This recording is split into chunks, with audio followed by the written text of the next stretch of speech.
guys, how's it going? I've got a little variation of a groove here. This is the it's a variation of the Amen break, which is, you might have heard it before. Which again is commonly used in like drum and bass music and things, and basically they sampled that groove and sped it up, and you got that whole kind of.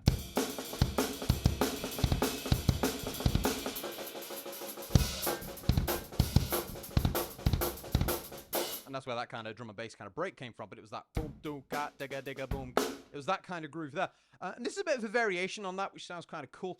And it's the interesting thing about that groove is always that kind of right, left, right, left, right, left. Again, you guys might recognize that kind of thing. You might have already got that kind of digga, digga, digga. It's like, I've given that a go. And a lot of people kind of figure it out just by kind of hitting the drums a little bit. If it's all brand new to you, again, check out my Ghost Note courses on my website, which go into that kind of right, left, and how to tie them in. But just a little variation here that you can get started with straight away, whether you've seen it or not seen it before. And it's just to do with a little displacement which happens at the end. And displacement is just where we put something in a different place. Don't get too worried about the terminology. But we're going to start with this. We're just going to play bass drum and hi-hat together, followed by a hi-hat, followed by a snare and a hi-hat together. So 1 and 2, 3 beats there, 1 and 2. Nice and easy. Then we're going to get into this 5-note phrase, which tends to catch people out in this groove, which is right hand on the hi-hat, left hand on the snare, and very soft snare drums. Right, left, and then another right. So group of 5, right, left, right. But that last right has a bass drum with it. You won't believe the trouble people have with that. Right, left, then a bass drum and a hi-hat. And it's because that bass drum comes straight after a ghost note. So try just left hand on its own, then a bass drum and a hi-hat together. Once you put all it together, right, left, right, with the bass drum. Make sure those snare drums are very soft. A lot of people kind of go... And they're all the same volume, but it's just ga, ga, ga, ga, ga, ga, and it's kind of in your face. You want that ga, do, do, do, ga, ga, do, do, do, ga. So nice and loud. Again, it's having that dynamic range. The softer your ghost notes and the louder your big accent there, the more dynamic it's going to sound. So you see how soft they go after I played that loud note. So up to there, 1 and 2, our first 3 notes there, and then right, left, right. And then with the normal kind of Amen break ghost note groove, you just play another snare and a hi-hat to finish it off. But for this one, we're going to play the snare drums slightly later. So displacement is in a different place. We've got beat 4, which is a hi-hat on its own. And then we've got a snare drum and an open hi-hat. So lifting up our left foot, both hands coming down together, giving us 1 and 2, right, left, kick, and snare.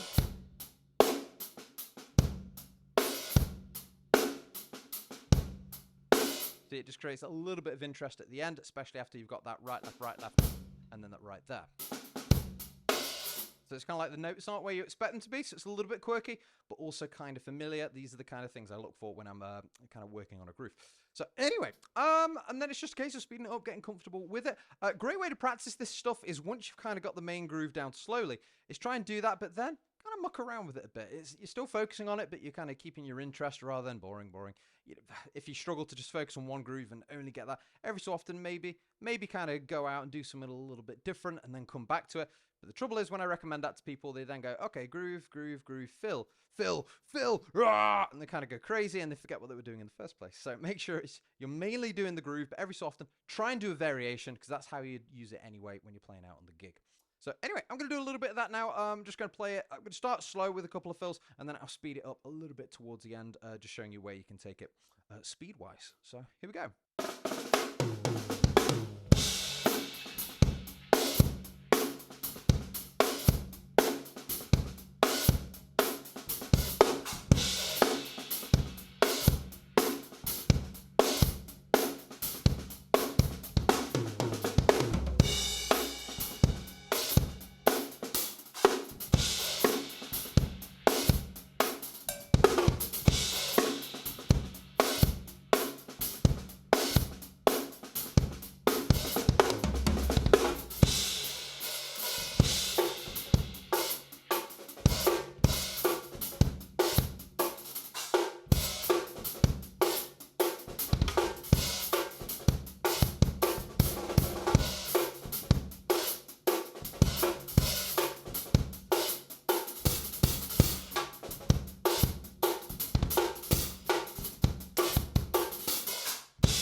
Anyway, so lots of fun you can have with that groove. Again, try it at different speeds, different styles, and again, just mess around with it, see what you can do with it, and it's just slowly getting you out your comfort zone, which is always a good thing because it's stretching you on the drums.